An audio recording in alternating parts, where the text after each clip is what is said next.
طلعنا والله نحن يعني من شدة القصف هنيك من الاحتلال الروسي والنظام وهاي، يعني ما مناطق هون ما بقى ينبرك فيها هاي. اضطرينا وجينا بسبب هالمبادرة وهيك، والصعوبات الطريق لا غنى عنها، والحمد لله المهم وصلنا يعني هون القائد العسكري، ويعني انه الامور كويسة، والمبادرة الحمد لله استغليناها وجينا. ايه واتصلنا بقرايبينا وهيك العسكريين. ايه والحمد لله رب العالمين، يعني من يومين. أنا اسمي إلهام، نزحت من جبل الزاوية من منطقة أريحة من يومين ثلاثة. على الوضع اللي عايشينه في إدلب، قصف، طيران، رعب بشكل لا يوصف للأطفال. صرنا نخاف على أولادنا على طول، رعب، ما يستجروا يناموا، ما يستجروا يبركوا، يستجروا يطلعوا أي محل من صوت الطيران.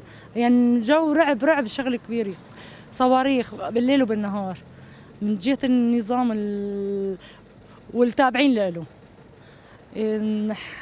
نزحنا من 3 أيام إلى هون، حكينا مع قرايبنا هون في تابعين للمظلوم، الأستاذ مظلوم.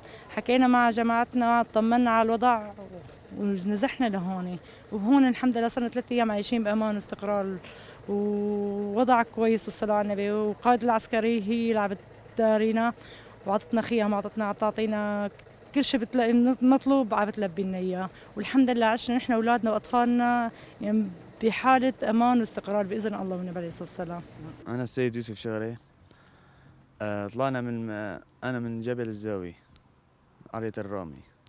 طلعنا من هونيك بسبب القصف والضرب، بعد ما صرح الرئيس المجلس العسكري مظلوم عابدي باستقبال أهالي إدلب بالشمال السوري دمقراطي.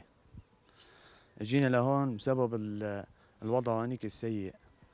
الوضع صار سيء، شغلة كبيرة من القصف والضرب لعينا هون أأمن منطقة عنا أن نجي عليها، لأن يعني هونيك ما في أمان خالص، ولقينا إنه أحسن منطقة نجي عليها نلجأ إلى هوني بعد يعني مبادرتهم للمجلس العسكري باستقبال أهالي إدلب لهون. وبوجه لجميع أهالي إدلب والريفها جبل الزاوية والكل إنه يلتجئوا لهون، لأن هون أأمن منطقة صفت، وهون عايشين الأمان والاستقرار، والحمد لله رب العالمين، يعني الوضع كويس هون.